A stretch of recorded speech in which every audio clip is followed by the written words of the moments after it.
2, 1. Good morning, Lost and Found community. I wanted to get on here today. It's Sunday. We're getting ready to go to church. Last night after 12 o'clock, I looked at my verse for today, and this is what it was. I felt like I really needed to share this with you guys. This is Matthew 35. I was hungry, and you gave me food. I was thirsty, you gave me drink. I was a stranger, and you welcomed me. I was naked, and you clothed me. I was sick, and you visited me. I was in prison, and you came to me. The reason why I feel like that stood out is because it didn't matter what dark place I was in my life. I knew that God was there with me. Even if I didn't feel his presence, I knew that he wasn't going to give me anything that I couldn't make it through. So that's very important. Also, you know, that's how I know I'm doing God's work. I know God's speaking through me because this is exactly what I'm doing for you guys that are struggling. You know, I'm trying to pick you guys up. I'm trying to be there for you guys. I'm trying to get you guys help because everybody deserves to live a good life, especially in a world like today. So, you know, I hope that helped you guys a little bit. I want to go into a story a little bit about the last 3 days of my using because that was all God. I went and copped that morning as usual. When I did, I went and sat down to use. I cooked up my dope. I was behind a dumpster. There was human shit sitting next to me. There was flies flying around. My legs were infected. I had flies landing on me. I was done with life. I had been done with life for a while now at this point. I was just trying to die. So after I shot up, I missed. You know, same old story. Now here I am. You know, I barely feel it. I'm still sick. I'm walking down the street back towards the light rail. I've done spent my whole morning trying to boost and get money to get this dope, and I shot and missed it. So I pray to God walking down the street, and I tell God, I said, God, please let me find some money on the street. I promise you, and I really meant it. I really tried really hard with that prayer, and I said, God, I'm tired.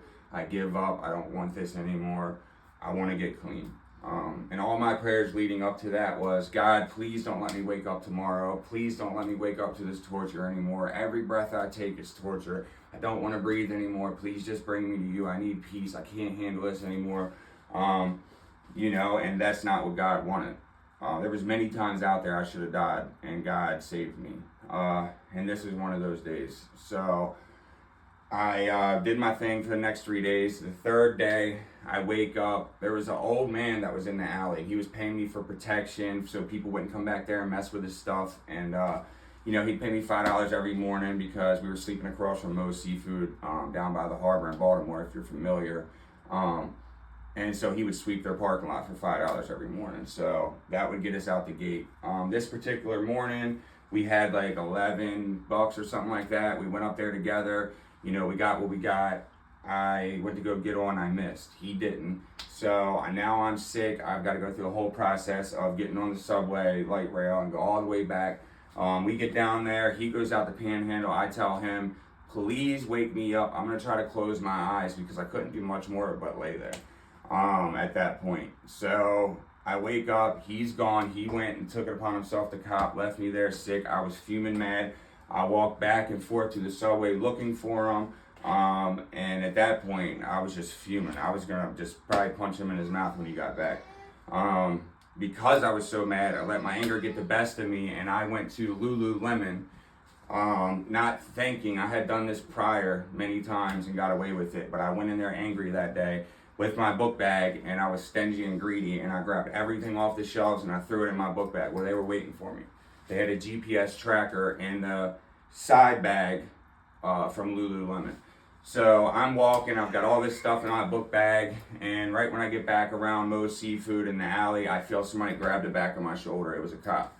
This is a female cop who had 6 months prior gotten me for stealing, and she let me go. So, you know, when this happened, I was so tired, I just stopped. I said, you know what, I'm not gonna run. She said, sir, don't run, sit down. I sat down. I knew I had warrants in Anne Arundel. I knew I had warrants in Baltimore City. And I was like, you know what? Immediately I felt, this is God. this was God answering my prayer. You know, I wanted it my way, but God knew if I found that money and went in that hospital, I was going to continue my path. They called Johns Hopkins immediately due to the conditions of my legs. And because of that, they put a heart monitor on me. They thought the batteries was dead because of the way it was registering. They weren't. It was just I was in septic shock. So they rushed me to Johns Hopkins. I get there. I'm handcuffed to a chair.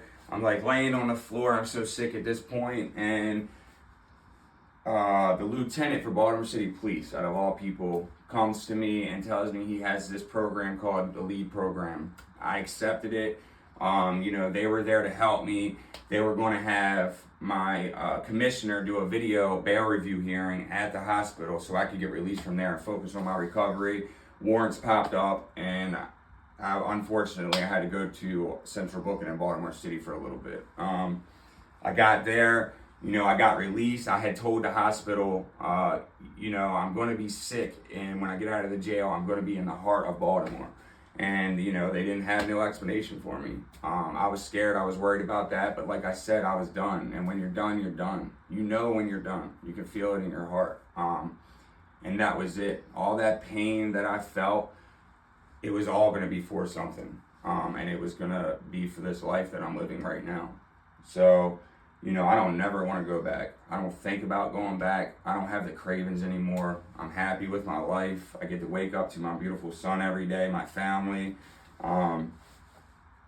So, you know, God is real, and I know it's a touchy subject for people, especially when they feel they prayed to God and God, you know, betrayed them or didn't answer them, or maybe something happened in their life to cause them to, you know, be angry with God, but we don't know all the answers. You know, things happen for a reason, and a lot of times God is putting us through something to prepare us for something better. Something good, though. Not bad, something good. So just know when you're going through that pain, something good's going to come after that. We're getting ready to head out to church. Please like, follow, and share. Get this out to everybody who needs it.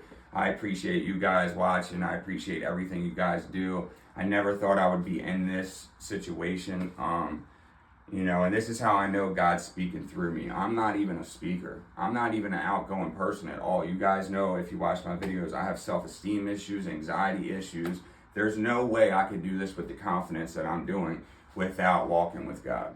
So, you know, God wants you guys to hear this, or else I wouldn't be here doing this today. So I hope everybody stays blessed, stay safe, and if you need me, reach out. I'm here 24/7. Thank you. You guys have a good day.